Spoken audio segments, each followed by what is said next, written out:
Hello, everyone.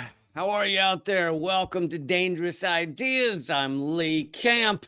Another very important hour. Obviously, the Israel, Palestine, Gaza.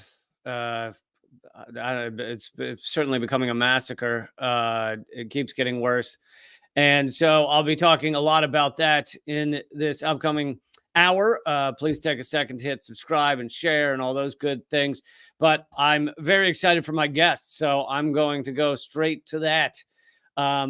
She is ridiculously accomplished. She's a journalist, author, radio producer. She's the associate editor of the media outlet Electronic Intifada. Previously, she was the senior producer and co-host of Flashpoints on Pacifica Radio. And she's the author of In Our Power, U.S. Students Organized for Justice in Palestine. Please welcome Nora Burrows-Friedman. Hello, Nora. Hi, Lee. Thank you so much for having me. Yeah, thanks for joining me. This is I don't know, such an important topic, such a horrifying topic. What's going on right now? So I wanted to bring on someone who is definitely more informed on all of this than I am, and so thank you for being here. I'm going to start at a very simple place, though, because I want to bring everybody. And sometimes, yes, most of my viewers are people who are well educated on these things already, but sometimes people just stumble upon these streams.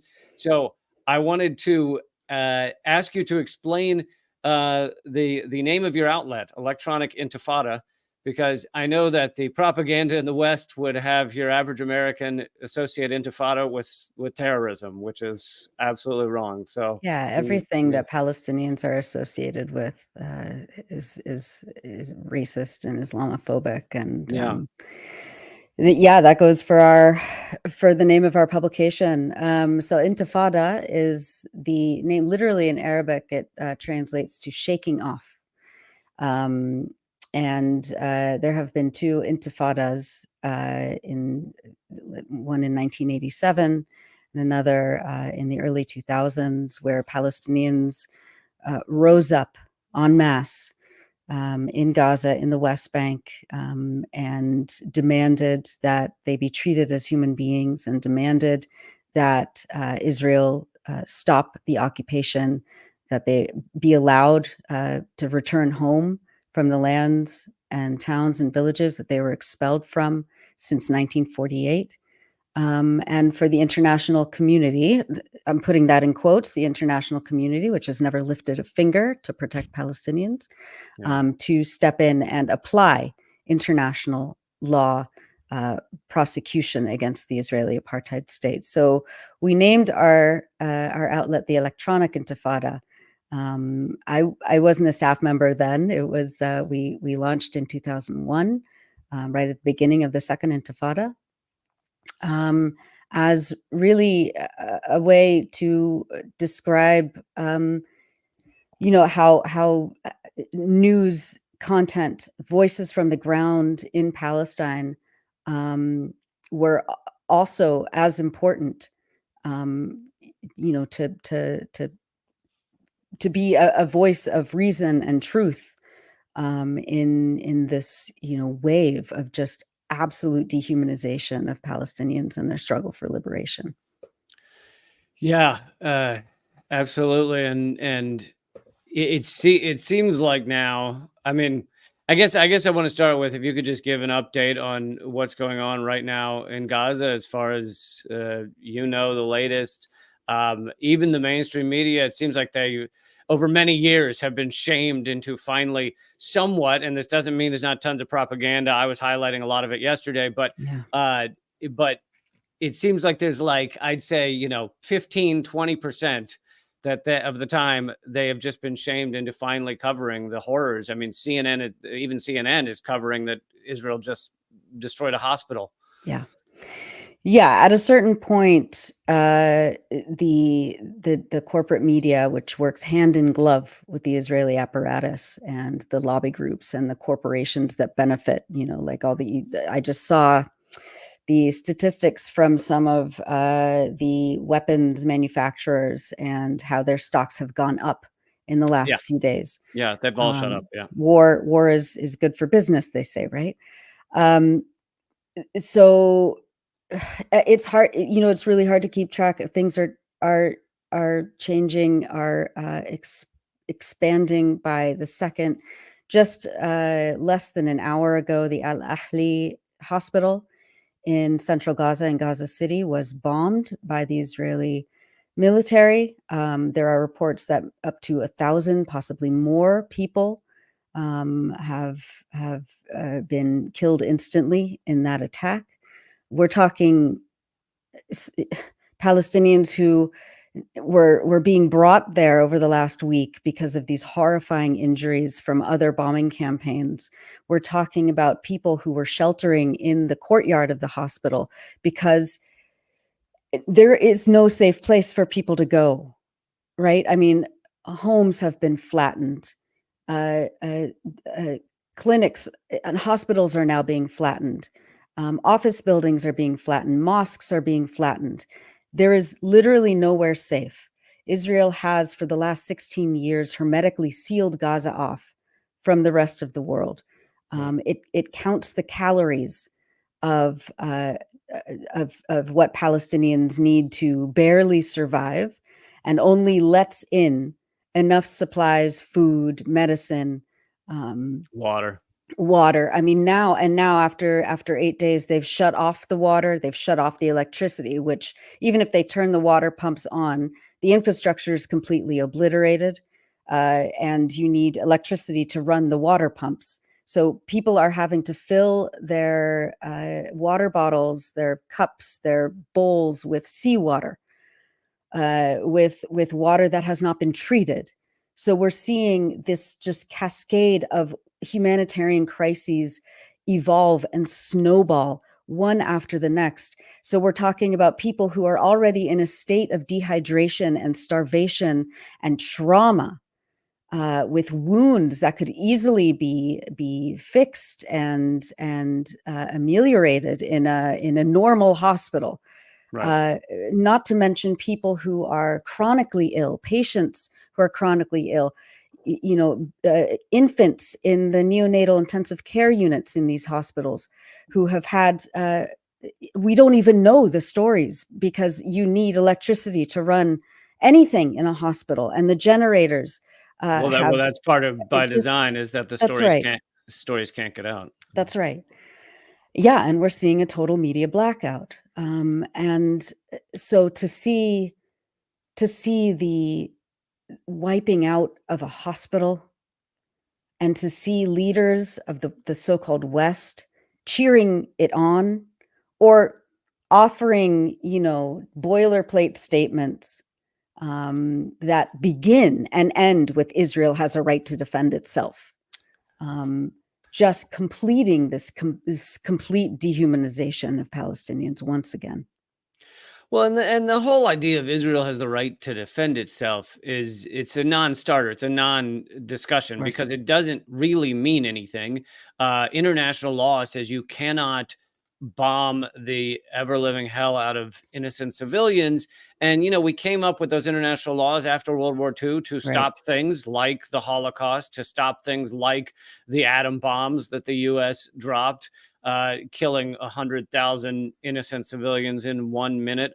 And and so, you could argue we were defending ourselves against the Nazis when we dropped the atomic bomb, even though the war was over. But it doesn't mean anything. We have Yeah. international laws that supposedly say you can't do this. You can't behave like this. Right. But they are meaningless when they're not applied to one of the most egregious violators of international law, not just in the last week, not just today, but over the past 75 years of Israel's existence. Every single day of its existence has been a violation of international law.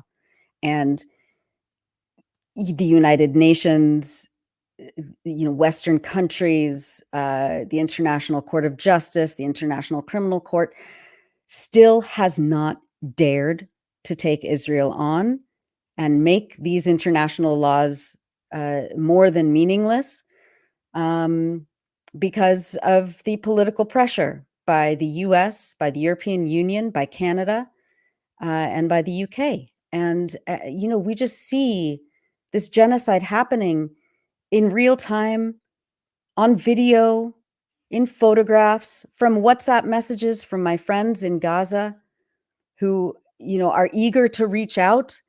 They have like 3% battery left. There's no internet, but they can find, a little tiny bit of cellular data.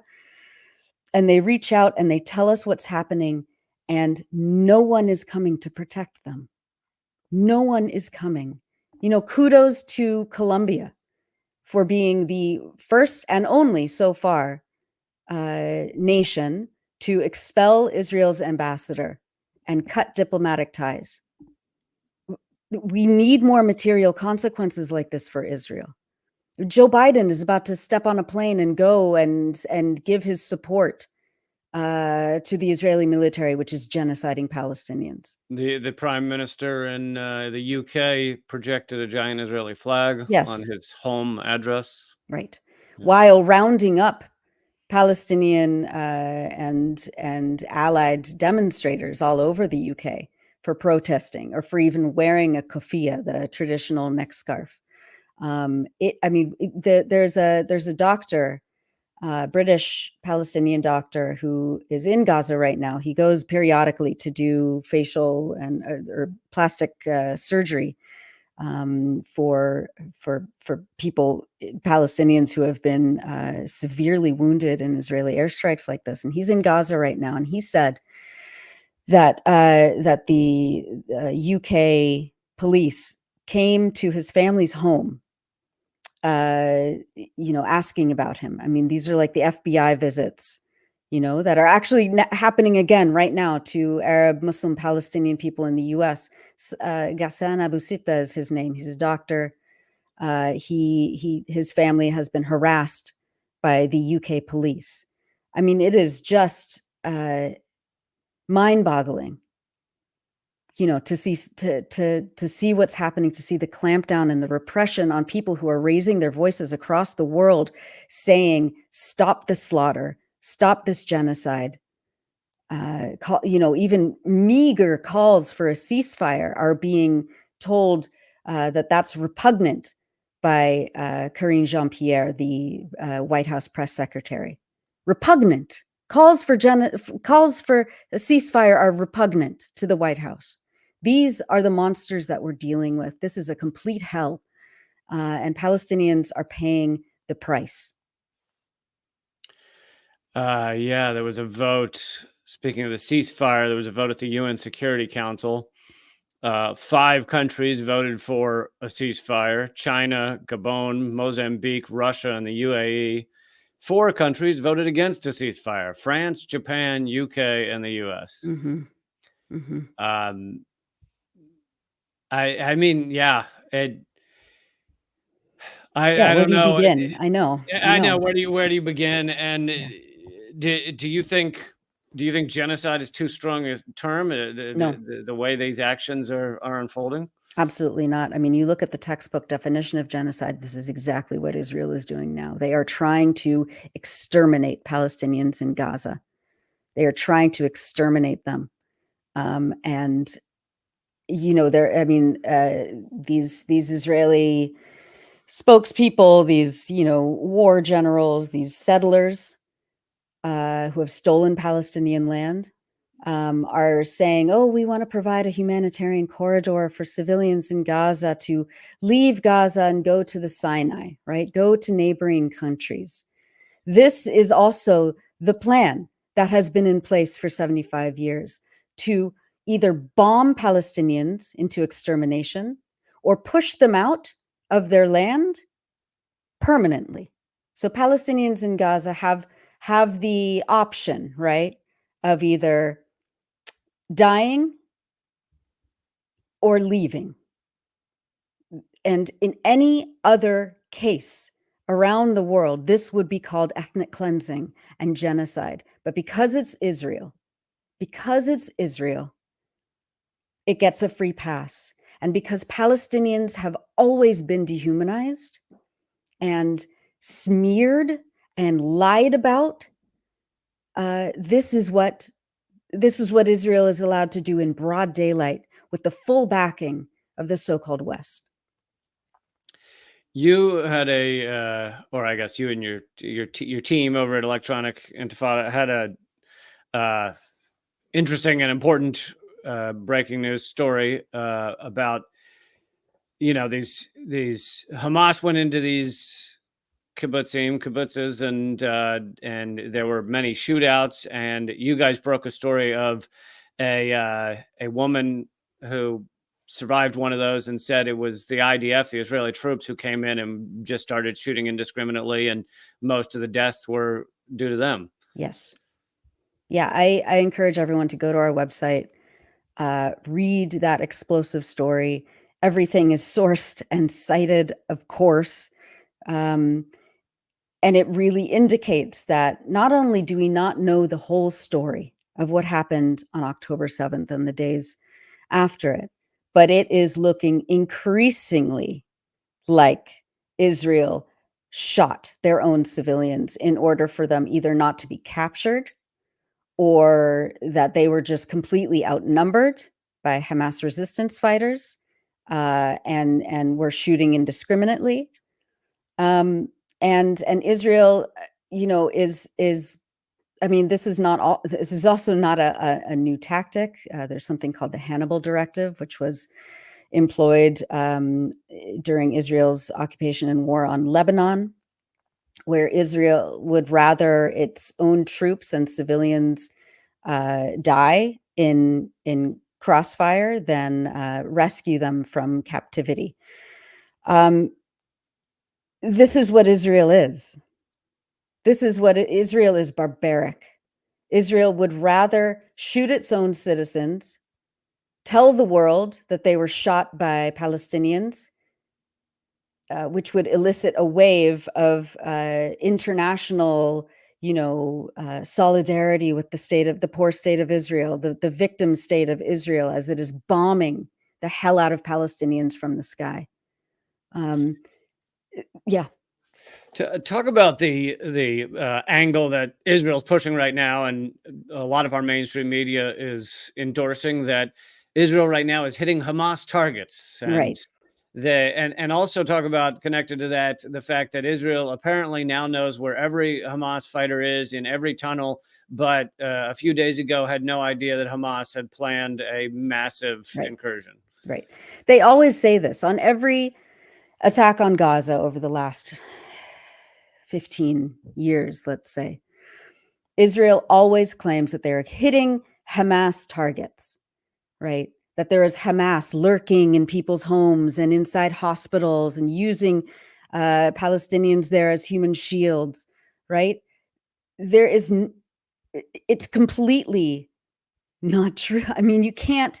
How is a hospital a Hamas target?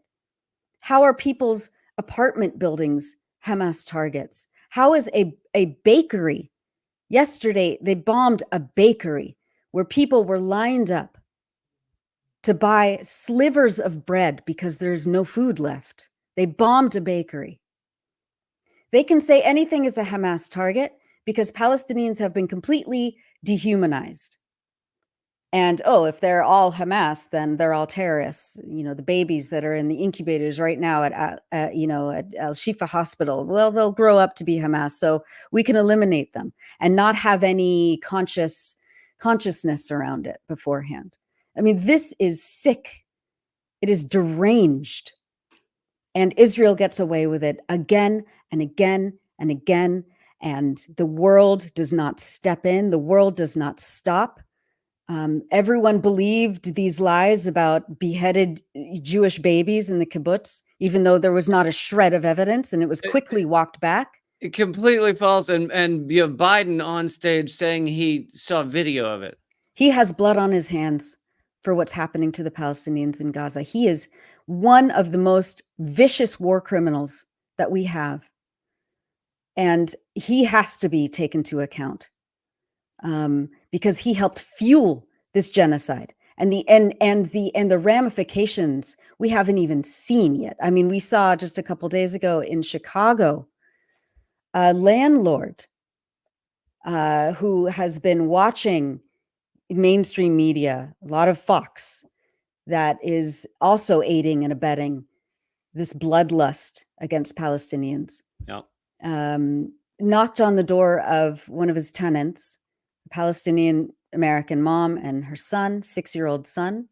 And when he opened the door, the 6-year-old son was stabbed 26 times by this landlord who said, "We have to kill all the Muslims." This was a boy, apparently. Now, according to the family, the boy was happy to see his landlord because the landlord was previously very sweet to him. He had built him a tree house in the backyard. Mm. And he stabbed this baby 26 times. And this is not going to be the only incident that we see, the ramifications that come home because of this genocidal rhetoric being pushed by the top levels of the US government. And anti-Semitism. You're going to have people that Yes. that are not watching mainstream media, that are getting the truth about what's going on there, Right. and go on to generalize and hate Jews because That's of it. right. That's right. That's right. I mean, it is beyond the pale.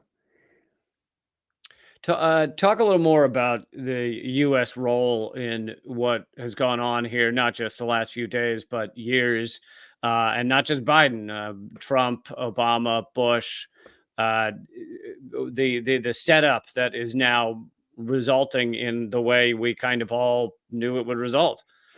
Yeah. I mean, where to start, right? Where to start? Yeah. You know, the US as an imperial project creates and coddles and favors and funds and abets other imperial projects around the world. We're seeing, I mean, this is the shared values of the West. Israel is part and parcel of European Western imperialist hegemony. And the US, I mean, you just, saw liberals who, say they would vote for Obama a third term, another war criminal, who droney Obama, drone struck countless people in 26 Yemen. 26,000 bombs dropped his Yes, final year in that's office. right. Yeah. He, has this statement that comes out a couple days ago. "I stand unequivocally with Israel. Israel is our sister, the right to defend itself," all of this. This is always what the US has been. This is not just an aberration. The US will protect its partners in settler colonialism and in imperialism, in occupation, and in war crimes. And that's what we're seeing the US play its role right now, where the US State Department instructs its employees not to use words like ceasefire, in order to remain steadfastly, staunchly allied with Israel. We don't want to make Israel feel bad, right? It can do whatever it wants. We're sending apparently 2,000 US Marines to the region. For what? For what? Right, a battleship. Yeah, a battleship to the region. It's breathtaking how honest, really, how honest the US project of empire is revealing itself to be over and over and over again in times like this. So yeah, I mean, that's the US. The US is a war state. Yeah. And Biden has said multiple times, I thought it was kind of a gaffe back in the 80s or whatever, but no, he said it again recently, that if Israel didn't exist, we'd have to That's invent right. it.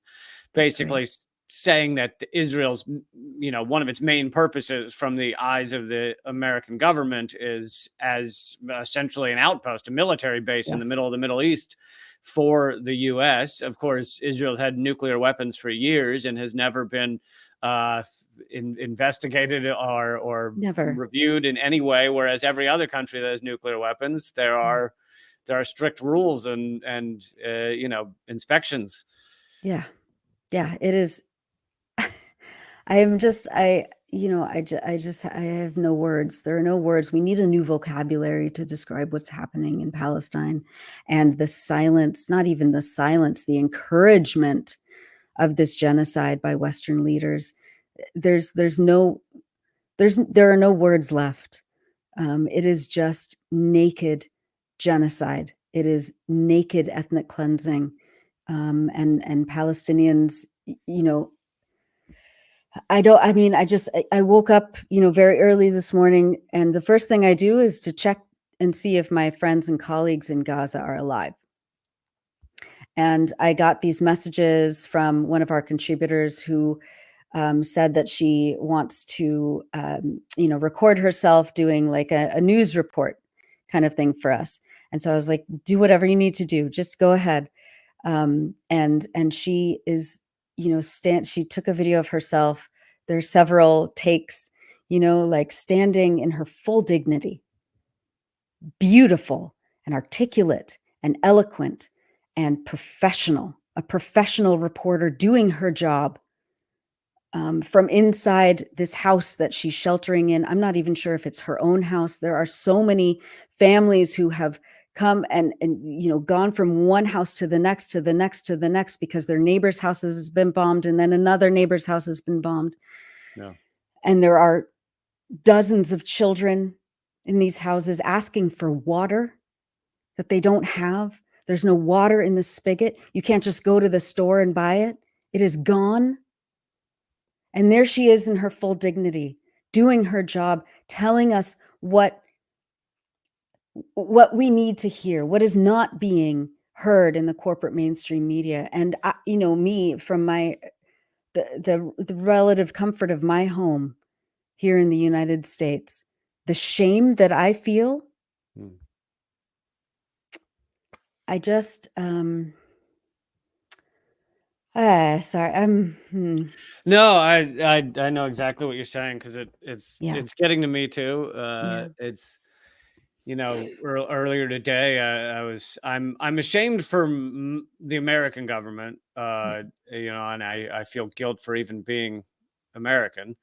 Yeah. But then also just the immense shame for the way, fellow Jews are behaving with these atrocities. After the Holocaust, the slogan was "Never again."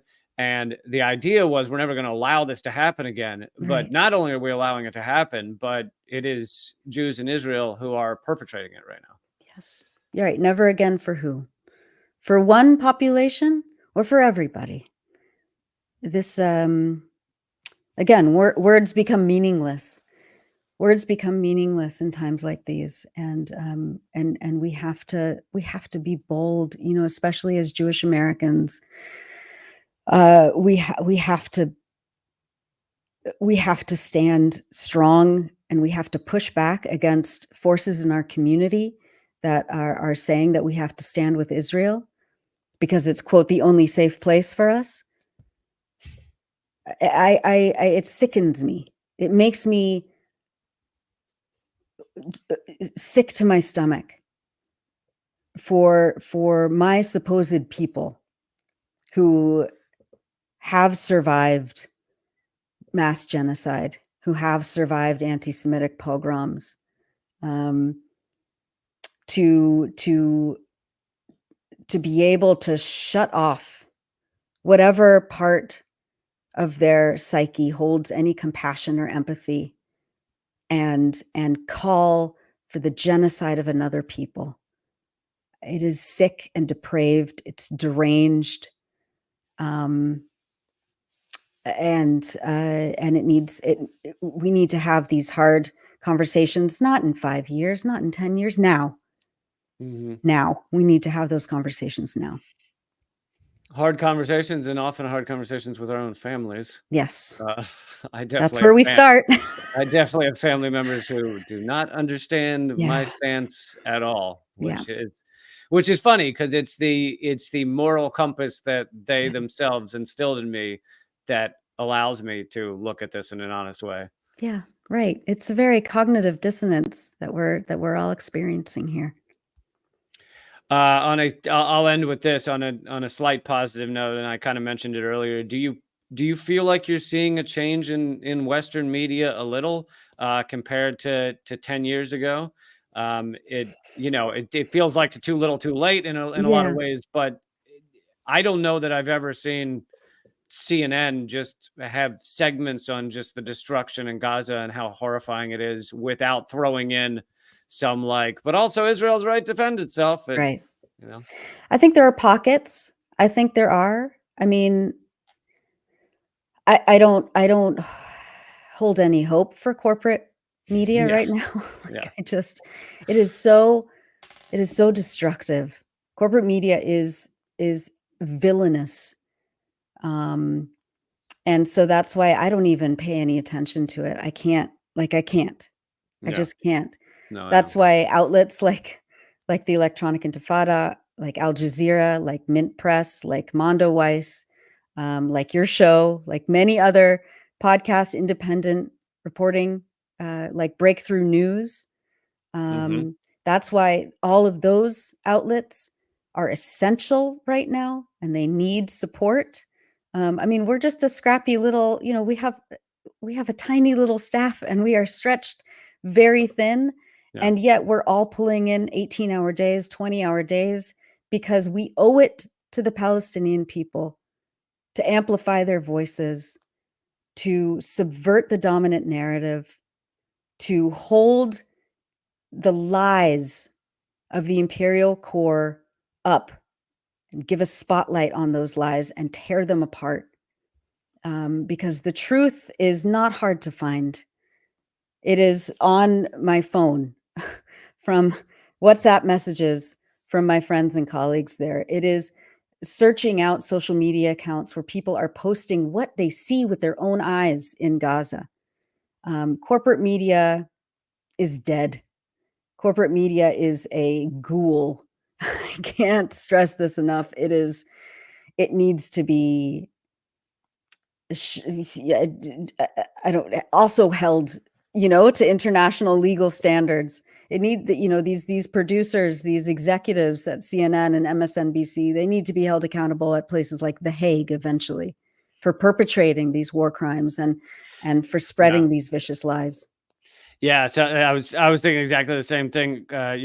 Christiana Amanpour was doing a segment that was pretty accurately covering Gaza, showing their correspondent there who had had his life destroyed and was fleeing with Yeah. his kids. And through it, I'm thinking, well, this is great. CNN's doing that coverage. Also, she has helped manufacture consent for God Yes. knows how much bombing just throughout her entire Oh my career. God. Exactly. Exactly. That's all it is. It's manufacturing consent. And every once in a while they package it into this like, palatable, news package. Like, oh, there are correspondents in Gaza saying the right thing. And then you're hit with another wave of just utterly insane, vicious, disgusting, depraved lies that dehumanize Palestinians and make it palatable for an American or international audience to accept what's being done in Gaza. Yeah. God, Nora, thank you so much for being here and taking the time to do this, and while you're working 20-hour days. It's okay. I highly recommend everybody just have Electronic Intifada as one of the tabs that you check every day. Yes. Is there anywhere else I should tell people to follow your work?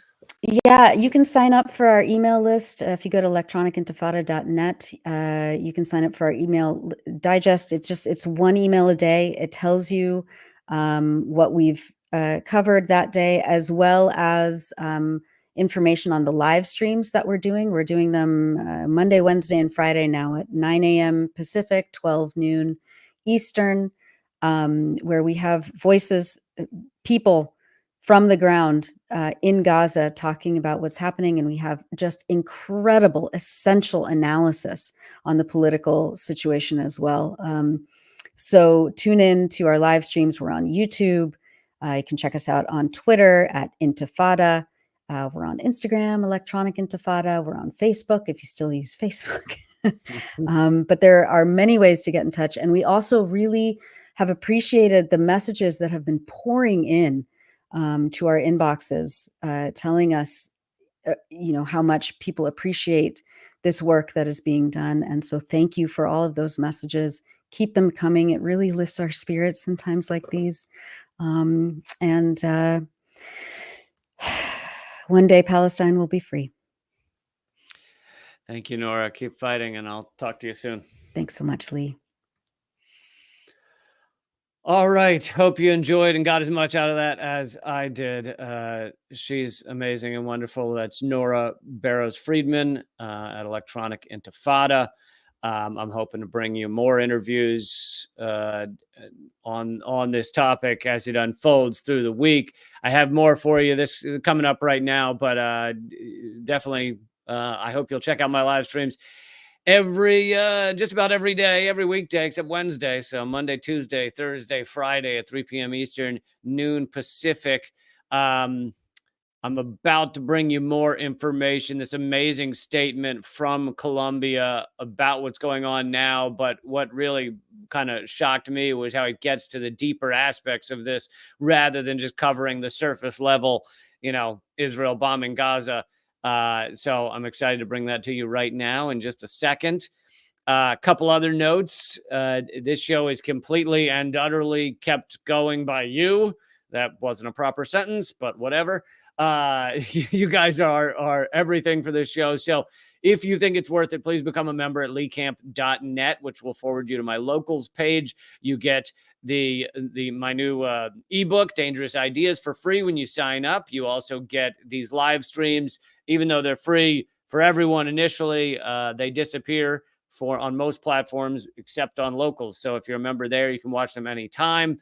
You also get video clips from these. You get interaction. You get to be part of the community there. You can comment. You can leave your own posts. You can chat with other people who are amazing human beings. And honestly, the community aspect of even though it is called Lee Camp community or whatever, the community is awesome because of everybody who's there and everybody who's watching right now on locals.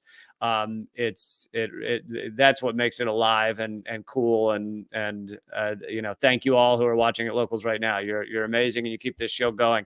And then the last thing I'll say before I move on is tomorrow. It's now tomorrow. I mean, it's always been tomorrow, but well, no, it's not always been tomorrow, but it's always been Wednesday. Okay. You fucking get it. Tomorrow is the final time. I'm only doing it twice. Final time I will perform this comedy hour called Fear of Death and Other Small Matters.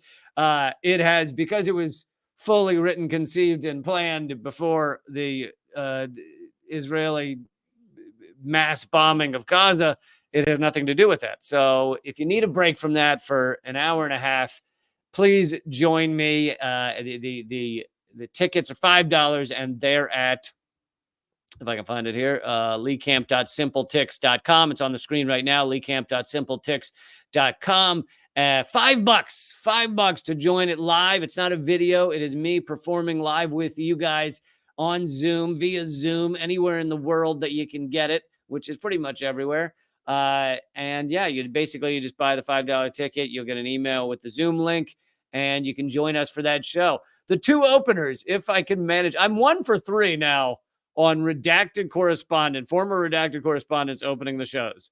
One time, John F. O'Donnell didn't work out. One time it did. And then the last time, Jafar Khan, his internet crapped out, so we didn't have him. But tomorrow is supposed to be Jafar Khan and James Kennedy. James Kennedy did perform on the last one. He's amazing musician, rock musician from the UK. So all of that, it's a hell of a day and a hell of a performance. And it'll be at 1 p.m. tomorrow, Wednesday, 1 p.m. Eastern, but that means 6 p.m. London time. So if you're in Europe, that's I'm sure better for you. And then 10 a.m. Pacific. If you really want to get a interesting start to the day over in California, please do. Okay, let's move on to, and I'll throw this in there as the next story. There's a major march coming up in support of Palestine, put together by Answer Coalition. They're always doing good work. National March for Palestine, Saturday, November 4th at the White House. That's Saturday, November 4th at the White House. I believe it starts at noon, maybe. And this is co-sponsored by Palestinian Youth Movement, American Muslim Association, the People's Forum, National Students for Justice in Palestine, Party for Socialism and Liberation, the Palestine Right to Return Coalition, U.S. Palestine Community Network, U.S. Campaign for Palestinian Rights, and Maryland to Palestine. All of that is co-sponsoring it, and it is this Saturday. So if you can make it to D.C., I hope you'll join that. Oftentimes, these marches are, then there's solidarity marches in other cities. So even if you can't make it to D.C., maybe try and find out whether there is a solidarity march in your area. If you want more details, it's answercoalition.org. Answercoalition.org is where you can find all of that. Someone said, Robin saying there's a national student walkout tomorrow. I was unaware of that.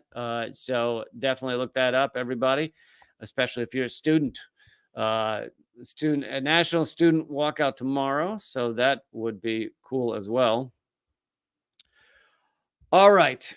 So I mentioned this. I want to bring it to you again. I mentioned it because it is so important, but I mentioned this while I was talking to Nora, but there was just a vote at the UN Security Council, and it also speaks to how much the U.S. is responsible for what's going on in Israel. I'll talk more about that in a moment, but the Western powers killed a UN Security Council resolution that proposed a humanitarian ceasefire in Gaza.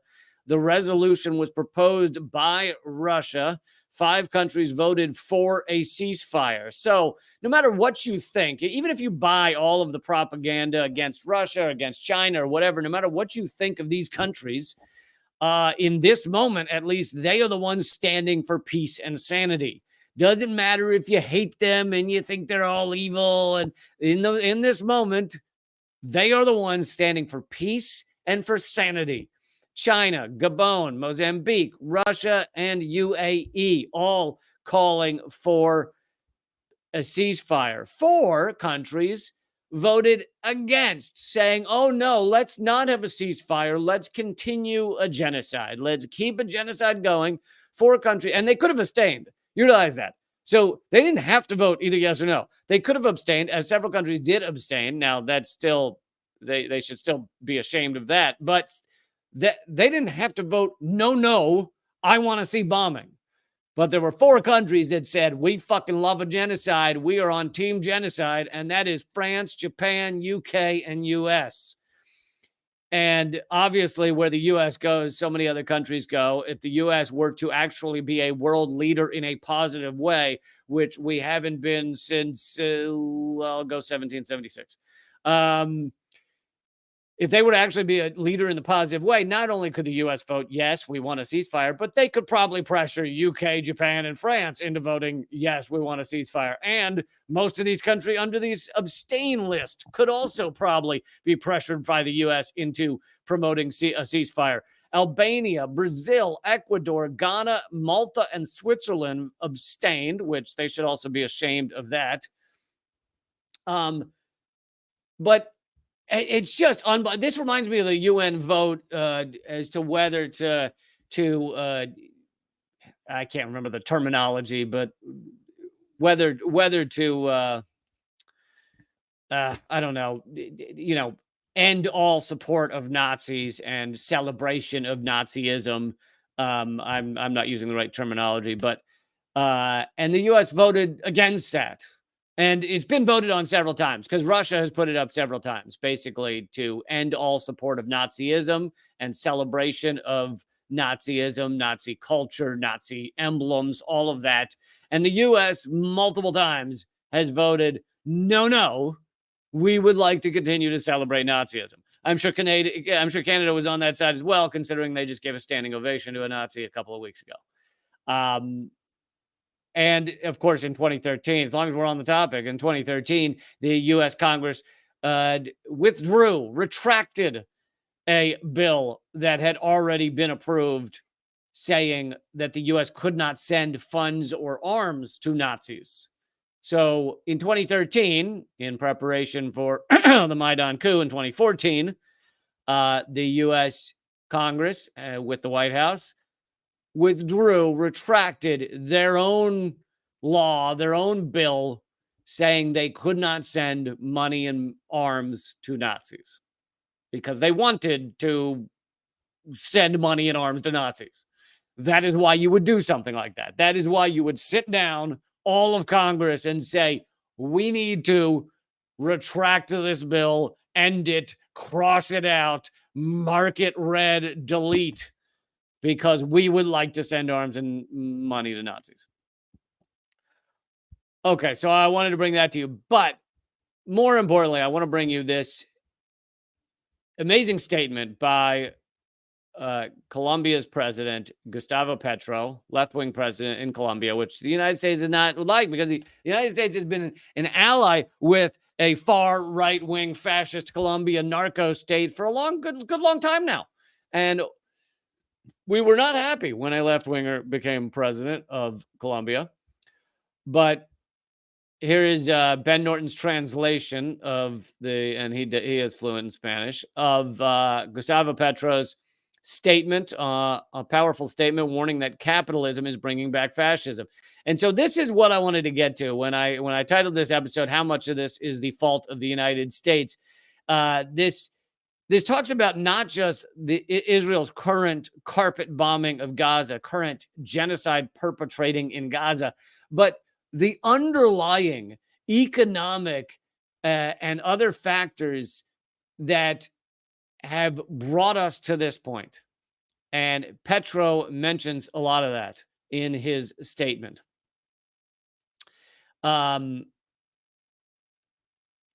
He says, the barbarism of consumption based on the death of others is taking us to an unprecedented rise of fascism and therefore to the death of democracy and freedom.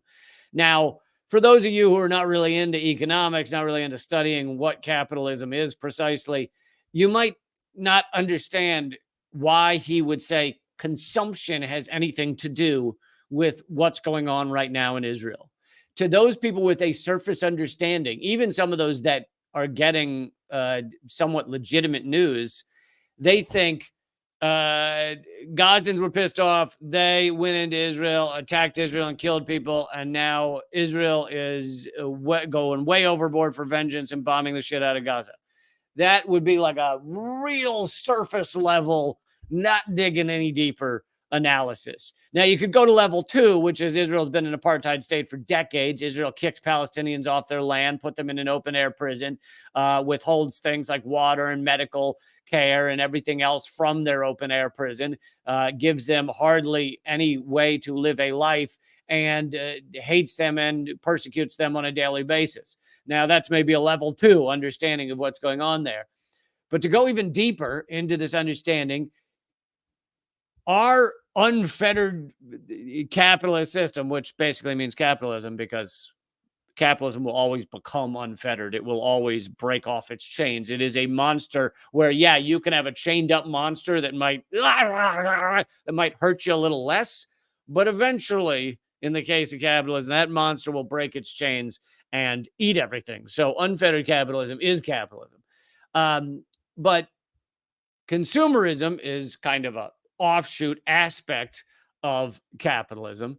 And in order for us, the United States, the West, the so-called rich countries, to get to extract so much resources and grab up so much of the world's resources to live these insanely rich lives. And when I say rich lives, I'm not talking about just the rich in America. I'm talking about your average life in America is just an immense amount of resources, fossil fuel use, and everything else that is destroying the planet. But in order to get those resources, we have to exploit countries around the world. And that's why you've heard the stat, I've mentioned it before, that they found that we would need at least 5 Earths to live the way your average American lives. Meaning, if everybody in the world, 8 billion of us or whatever it is now, were to live in the way, all the rest were to live the way that Americans live, or that a lot of the West lives, we would need 5 Earths because we don't have enough resources. So in order to get all those resources, the U.S. had to become an empire, had to extract those resources. A lot, maybe the most talked about one is fossil fuels for obvious reasons, climate crisis, etc. But and the petrodollar. But go around the world, grab up those resources. And Israel has been a pivotal part of that empire, of that extraction, of that ownership of the Middle East, and which allows us to have tentacles stretching out from the Middle East, and control and extract other areas of the world like Africa. And yes, the U.S. has 800 military bases around the world so that we can continue our extraction, to continue living these absurdly resource-heavy lives. But Israel is kind of like a little fiefdom of that system, of that economic system. In order for Israel to live the way it does, it has to extract the things around it. One of those being the land of Palestinians, and cut off water and cut off medicine and cut off food going to these areas. And you have these settlers, right, that go and kick Palestinians off their land. And this goes on even today.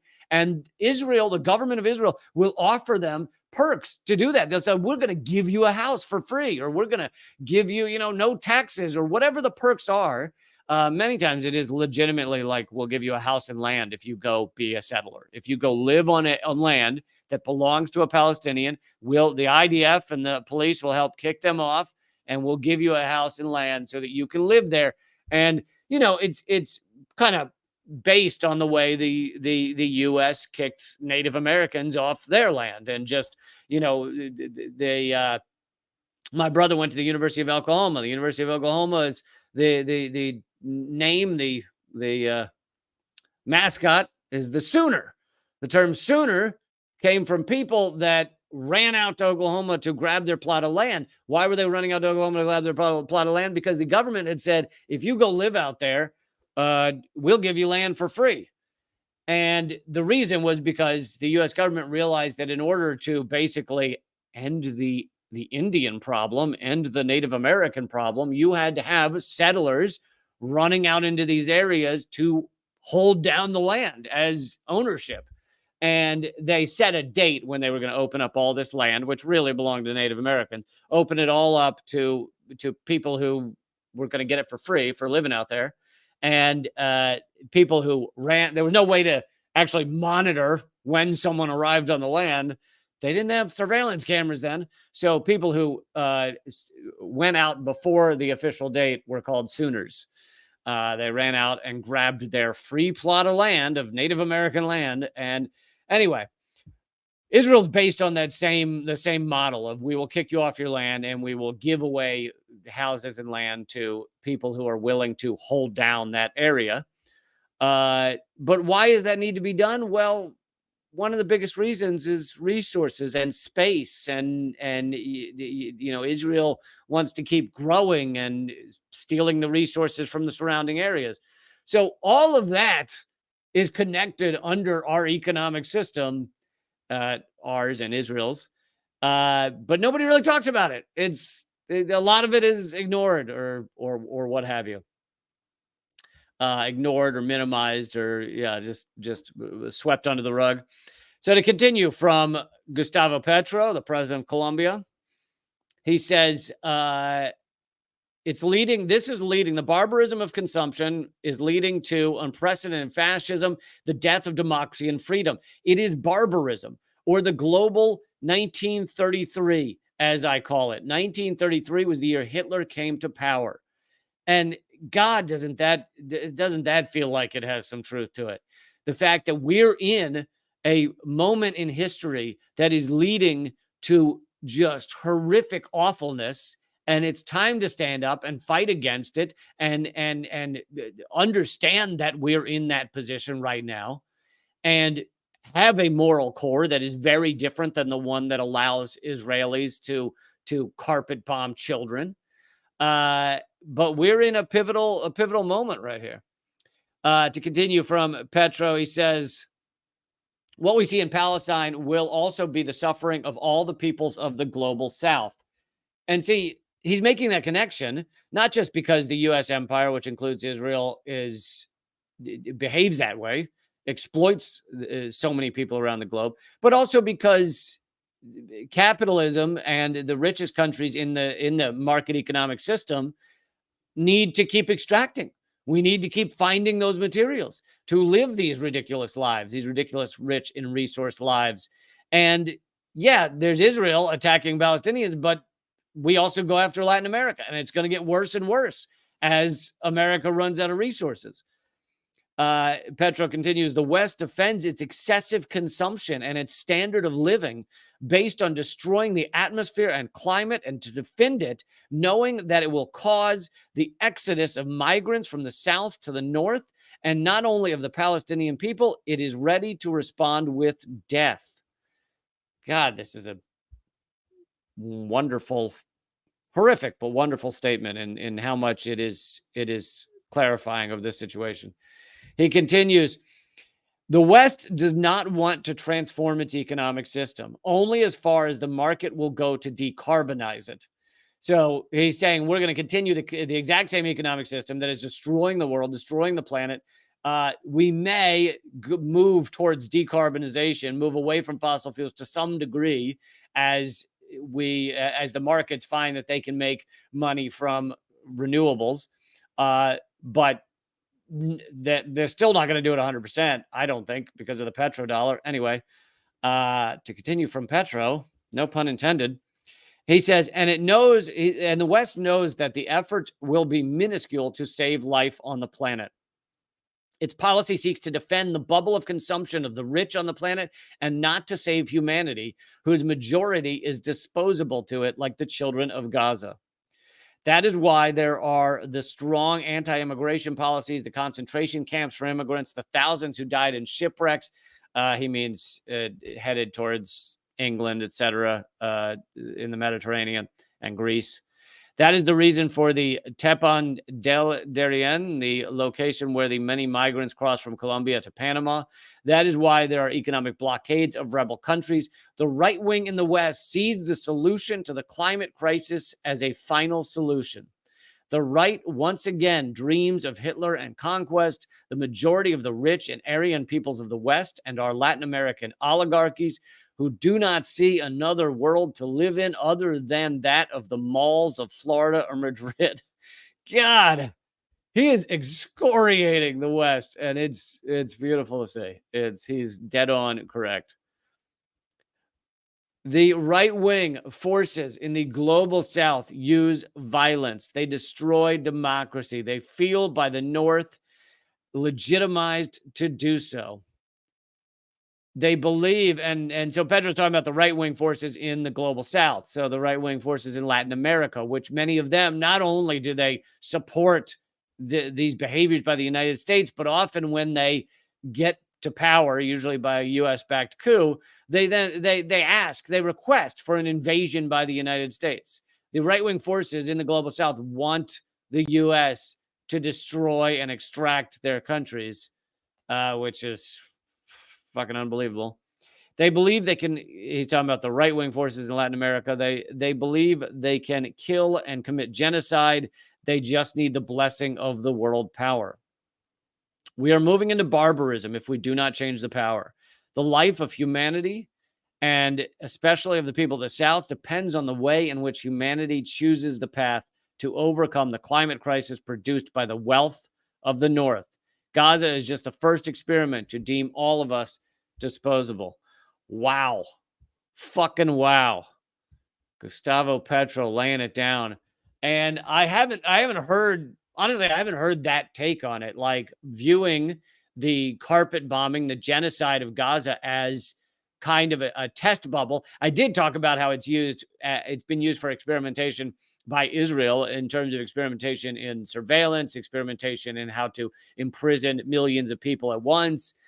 So it has been used for testing of sorts, but I haven't yet heard what Petro just said, that the genocide being perpetrated against Gazans right now is a test bubble of how the U.S. and the U.S. empire, which again includes Israel,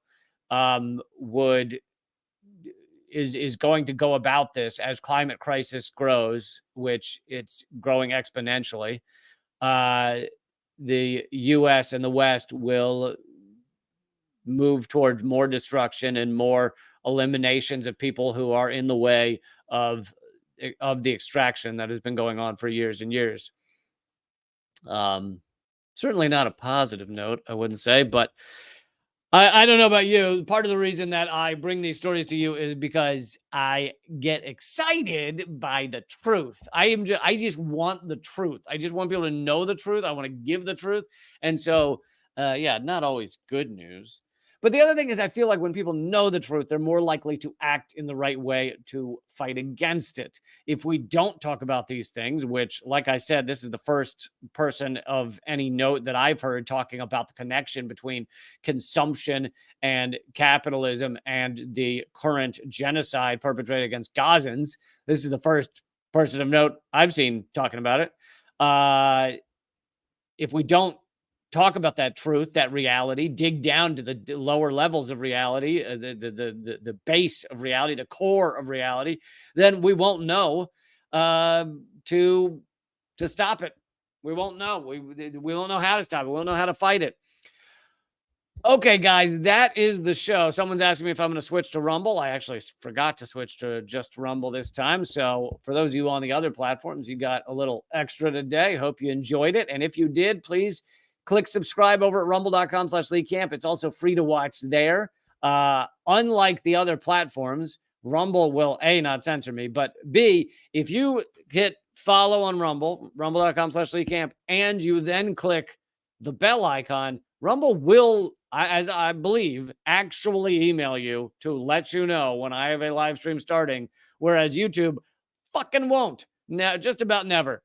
So do that. Rumble.com/leecamp and click the bell icon after you click follow. But more importantly, or also important, the final ever performance of my stand-up comedy hour, while seated, is tomorrow at 1 p.m. Eastern. It's only $5 to attend live. This is a full hour of me performing, but also I have some openers, some great performers opening for me. But full brand new hour. You've never heard it anywhere except I performed it last Saturday, and that is the only 2 times I will ever perform this full hour, called Fear of Death and Other Small Matters. And it's only $5 to join me tomorrow at 1 p.m. Eastern. Only $5. And again, it's not a video, it's live. So we'll be hanging out together and you'll be enjoying the show. But that's all tomorrow, 1 p.m. Eastern. I don't have a live stream tomorrow because I'm always Monday, Tuesday, Thursday, Friday, except I do have the comedy special tomorrow. So you can join me for that. Let's see, Monday, Tuesday, Thursday, Friday, rumble.com/leecamp.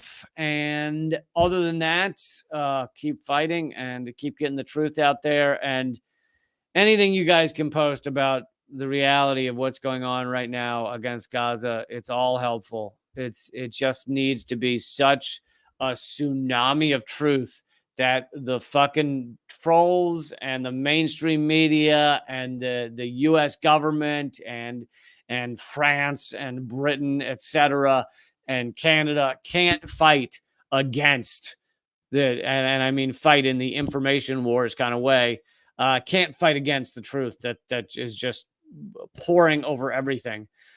This is another one of these times where it's like it is within reach. Getting this truth to people is within reach. And, just any chance you get to post something about Gaza and the horrors that are going on there, please do it. Please share my videos. But I'm not doing this just to get my videos out there. There's so many important people like Nora, but so many important people out there talking about the stories that are happening right now. And you please share their stuff. Yes, donate to the different outlets, sure, but share their stuff. Go to Electronic Intifada, share it. Go to Abby Martin's page and share that stuff. Go to Mint Press and share that stuff. Just get it all out there. And if you want kind of a bunch of stories that are outside, that are antidote for corporate media, go to radindymedia.com. Okay, I will see you Thursday, unless you're attending the comedy special tomorrow, and then I will see you tomorrow. And keep fighting.